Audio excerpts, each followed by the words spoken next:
নমস্কার, আমি মীনাক্ষী কুশারি। আমি একজন অডিওলজিস্ট। বিগত 20 বছর ধরে আমি অডিওলজি নিয়ে কাজ করছি। এখন আমি আই হিয়ারের সাথে যুক্ত। আজকে আমি নিওনেটাল হিয়ারিং স্ক্রিনিংয়ের ব্যাপারে কয়েকটি কথা বলবো।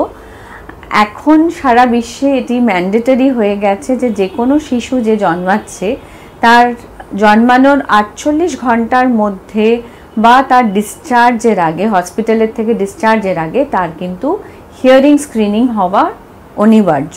মানে তার শোনা ঠিক আছে কি নেই সেটা একটা স্ক্রিনিং টেস্ট করা অনিবার্য।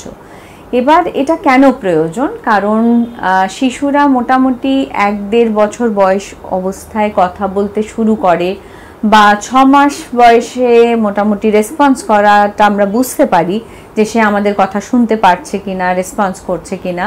2 বছর বয়সে গিয়ে সে নিজে কিছুটা হলেও ইঙ্গিত করতে পারে যে হ্যাঁ আমি শুনছি না, বা সেটা ইঙ্গিত করতে করতে 3-3.5 বছর হয়ে যায়। তো যে কোনো শিশুর যদি শোনার সমস্যা থাকে সেটা কিন্তু তার একটু বড় হওয়ার আগে অবধি আমরা বুঝতে পারি না। তার জন্য এখন বিশ্বে এটা ম্যান্ডেটরি হয়ে গেছে যে প্রত্যেকটি শিশুকে জন্মানোর পরেই আমাদের হিয়ারিং স্ক্রিনিং করা অনিবার্য। তো আমাদের বিশ্বে বা আমাদের ভারতবর্ষে বা আমাদের ওয়েস্ট বেঙ্গলে অনেক হসপিটাল, সরকারি বেসরকারি অনেক হসপিটালস বা অনেক জায়গাতেই এই ধরনের পরীক্ষা নিরীক্ষার ব্যবস্থা শুরু হয়ে গেছে, কিন্তু এখনও অনেক জায়গাতে এই পার্টিকুলার পরীক্ষা কিন্তু হয় না। তো সাধারণত এই পরীক্ষাটি হচ্ছে OAE screening, auto acoustic emission screening, যেটা আমাদের কানের কিছুটা অংশ অবধি পরীক্ষা করে। আমাদের কানের এটা একটা স্ট্রাকচার দেখতে পাচ্ছি আমরা।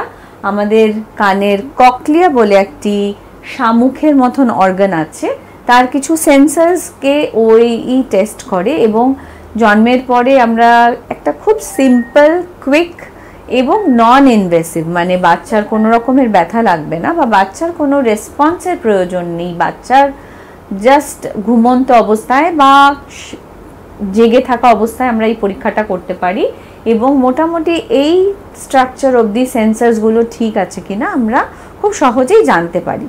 এবার এটার পরে কিছু বাচ্চারা হয়তো এই পরীক্ষায় পাশ করে না, তখন একটা প্রোটোকল মেনে তাদেরকে আফটার 15 ডেজ এই পরীক্ষাটাকে আবার রিপিট করা হয়। এবং তার সাথে যেই সব বাচ্চাদের কোনো বিশেষ সমস্যা থাকে জন্মানোর সাথে, তাদেরকে NICU বা স্পেশাল কেয়ার ইউনিটে রাখা হয়।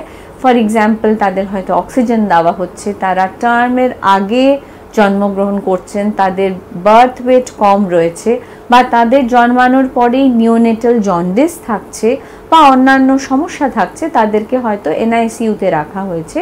সেক্ষেত্রে আমাদের OAEর সাথে বেরা পরীক্ষা, ব্রেন স্টেম ইভোকড রেসপন্স অডিওমেট্রি বলে একটি পরীক্ষা করতে হয়, যেটা আমাদের এই শামুখের মতন যে অর্গানটি, তারপরে যেটা শোনার নার্ভ, অডিটরি নার্ভ যেটা ব্রেন অবধি পৌঁছচ্ছে, সেটাকেও পরীক্ষা করে, সেটাও করা অনিবার্য। তার মানে যেসব বাচ্চারা প্রথমত OAE টেস্ট পাস করতে পারছে না, স্ক্রিনিংয়ে পাস করতে পারছে না, তাদের ক্ষেত্রে আমাদের অবশ্যই আফটার 15 ডেজ বা at least maximum till 1 month of age বেরা পরীক্ষা করা দরকার। এবং যেসব বাচ্চারা NICU বা স্পেশাল কেয়ার ইউনিটে থাকছে বা যাদেরকে ফটোথেরাপি দেওয়া হচ্ছে, অক্সিজেন দেওয়া হচ্ছে, তাদের কিন্তু অবশ্যই OAE পরীক্ষাতে পাশ থাকা সত্ত্বেও বেরা পরীক্ষা করা দরকার। এবং এখন joint commission of infant hearing একটা নতুন রুল তৈরি করেছে, 1-2-3 মডেল। তার মানে 1 মাস বয়সে বাচ্চাদের শনাক্তিকরণ বা স্ক্রিনিং করা প্রয়োজন। 2 মাসের মধ্যে এই বাচ্চাগুলোকে আমাদের ডায়াগনোসিস করা দরকার, আর 3 মাসের মধ্যে আমাদের ইন্টারভেনশন, মানে যে কোনো রকমের অসুবিধা থাকলে তার ট্রিটমেন্ট প্রসিজিয়ার বা রিহ্যাবিলিটেশন প্রসিজিয়ার স্টার্ট করা দরকার।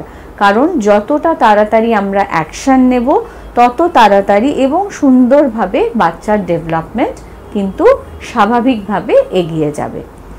সবাই নিশ্চয়ই এটা করাবেন, নতুন প্যারেন্টসদের জন্য একটা হিয়ারিং স্ক্রিনিং নিশ্চয়ই করাবেন। নমস্কার।